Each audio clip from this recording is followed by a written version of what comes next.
सूर्य के परिवर्तन से बनेगा एक महाप्रबल त्रिग्रही योग। प्रिय दर्शकों, सौरमंडल में 3 ग्रहों का महायुति का प्रभाव आरंभ होने वाला है।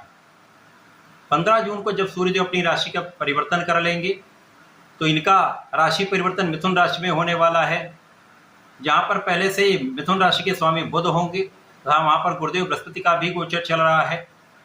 इस प्रकार से मिथुन राशि में एक प्रबल रूप से त्रिग्रही योग का निर्माण होने वाला है। अब त्रिग्रही योग अत्यंत विशेष इसलिए भी है क्योंकि यहाँ पर 9 ग्रहों में राजा सूर्यदेव हैं, जो शासन सत्ता, नेतृत्व के, पिता के तथा आत्मबल के कारक हैं। बुध ऐसे ग्रह हैं जो इस जगत के समस्त कार्य क्षेत्रों में अपना संपूर्ण प्रभाव रखते हैं, क्विक रिस्पांस प्लेनेट हैं। तथा गुरुदेव बृहस्पति जो आपको धैर्य देते हैं, विवेक देते हैं, आपको ज्ञान देते हैं, समस्त मांगलिक कार्य कराने के कारक गुरुदेव बृहस्पति हैं। तो 3 विशेष ग्रहों का महायुति का प्रभाव मिथुन राशि में आरंभ होने वाला है, जो निश्चित रूप से समस्त राशि के जातकों के लिए कुछ विशेष प्रभाव देने वाला है, महालाभ की प्राप्ति करा सकता है। जय श्री गणेश, नमस्कार। मैं आचार्य संजय द्विवेदी। मेरे समस्त प्रबुद्ध दर्शकों का मेरे चैनल पर हार्दिक स्वागत है। प्रिय दर्शकों, आज मैं वृश्चिक राशि के लिए सूर्य के राशि परिवर्तन का, बनने वाले त्रिग्रही योग का तथा उससे प्राप्त होने वाले महाराज योगों का किस प्रकार का लाभ आपको प्राप्त होने वाला है, किन भावों में प्रबलता आएगी, समय का कैसे आप उपयोग कर पाएंगे, कितना लाभ ले पाएंगे, अथवा कहीं पर कोई समस्या या अवरोध है तो उसका क्या निराकरण है, संपूर्ण विश्लेषण मैं पूर्ण तर्क के साथ करने जा रहा हूं। वृश्चिक राशि के स्वामी मंगल है। मंगल सूर्य का मित्रोत भाव है, गुरु का मित्रोत भाव है, परंतु बुध के साथ इनका मित्रोत भाव नहीं है। परंतु जब भी ये एक तात्कालिक मैत्री का भाव बन जाता तो यहाँ पर समभाव बन जाता है। वृश्चिक राशि के लिए सूर्यदेव, गुरु तथा बुध का ये त्रिग्रही योग आपके अष्टम भाव में प्राप्त हो रहा है।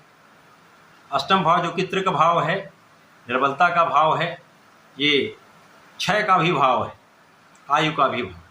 यहाँ पर जब ये योग बनेगा तो यहाँ पर सूर्य को कोई दोष नहीं लगता, परंतु बुध और गुरु दोनों यहाँ पर त्रिक दोष में होंगे, जिसके कारण ये अपना संपूर्ण प्रभाव नहीं दे पाएंगे था इनका जो भी कार्यकत्व है उसका डिप्रिशिएशन हो जाएगा, डिप्रिशिएट हो जाएंगे, क्षय हो जाएगा। अब बुध यहाँ पर अष्टम भाव के ही स्वामी है तथा लाभ के स्वामी है।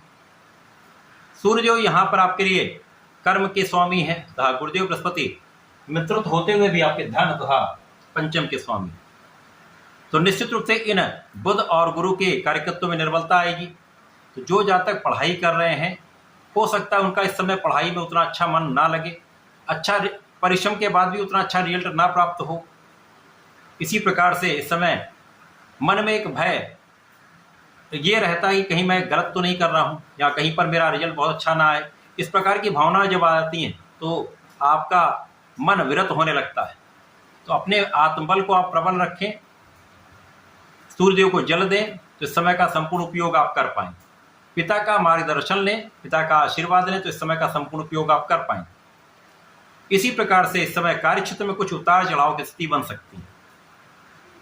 इस समय कार्यक्षेत्र से धन लाभ तो आपको प्राप्त होगा, धन की वृद्धि होगी, परंतु कहीं न कहीं कोई न कोई कारण से या तो आपके सहकर्मियों के साथ आपका उतना अच्छा सामंजस्य नहीं होगा, अथवा कोई उच्चाधिकारी या शासन प्रशासन से कोई ऐसी चीज हो सकती है जिससे आपका काम काज बाधित होता है, कहीं न कहीं कोई अवरोध आता है, ऐसी समस्याएं हो सकती हैं। परंतु यदि यहाँ पर आप पूर्ण नियंत्रण के साथ विवेकशील होकर अपना कार्य करते हैं, अपने कार्य में निष्ठा रखते हैं तथा न्यायोचित कार्य करते हैं तो बड़ी समस्या आने का योग नहीं बने। परंतु कहीं पर भी लापरवाही कानूनी समस्या में आपको फंसा सकती है।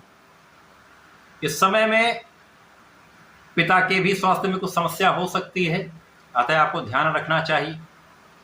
इस समय आपके परिश्रम के बाद भी, आपके कठिन प्रयासों के बाद भी उतना लाभ जितना आप चाहते हैं उतना लाभ प्राप्त नहीं हो पाता है, जिसके कारण मन में एक तनाव आ जाता है तथा फ्रस्ट्रेशन जो है वो आपके लिए कहीं ना कहीं आपके तनाव को भी बढ़ाता है, आपके कार्य में भी बाधा लाता है, विवाद कराता है। तो यहाँ पर इससे बचने की आवश्यकता है। इस समय में कार्य क्षेत्र में, आपका व्यापारिक क्षेत्र में, आपके प्रोफेशन में कार्य में वृद्धि होगी, सफलता की भी प्राप्ति होगी, परंतु कहीं ना कहीं कुछ अवरोध या कुछ काम में डिले होना, ये समस्याएं हो सकती हैं। अतः इस समय में आपको इस चीज़ का ध्यान रखना चाहिए। इस समय में क्रोध पर पूर्ण नियंत्रण रखें। जल्दीबाजी में किसी कार्य को करने से बचें। यदि आप अपने कार्य क्षेत्र में जल्दीबाजी नहीं करते हैं, अपने मन पर नियंत्रण रखते हैं, विवादों से बचते हैं, तो बहुत सारी समस्याओं से भी आप बच जाएंगे। इस समय आप अपनी ऊर्जा का सही दिशा में उपयोग करें तो समस्याएं कम से कम होंगी। इस समय आपको आंखों से संबंधित कुछ समस्याएं हो सकती हैं, चर्म रोग से संबंधित कुछ समस्याएं हो सकती हैं। अपने खाने पीने पर नियंत्रण रखें। भोजन से संबंधित कुछ समस्याएं आपके पाचन को बाधित कर सकती हैं। अतः यहाँ पर आपको अपने खाने पीने पर नियंत्रण रखना चाहिए, अपने जीवन शैली में परिवर्तन करना चाहिए, अपनी भोजन शैली में परिवर्तन करना चाहिए। यद्यपि इस समय में कुछ समस्याएं हैं, कुछ अवरोध होंगे, परंतु धन का निरंतर आगमन आपके पास होता रहे, धन की निरंतरता बनी रहेगी, जिसके कारण आप बहुत सारी समस्याओं से बचते रहेंगे। इस समय में परिवार का सहयोग आपको प्राप्त होगा। इस समय पारिवारिक भाव में वृद्धि होगी। इस समय पिता का संपूर्ण सहयोग आपको प्राप्त होगा तथा यहाँ पर पैतृक संपत्ति से एक अच्छा लाभ आपको प्राप्त हो रहा है। त्रिग्रही संयोग वृश्चिक राशि के लिए कुछ समस्याएं अवश्य हो रही हैं, यहाँ पर बन रही हैं, उनके निराकरण का आपको प्रयास करना चाहिए।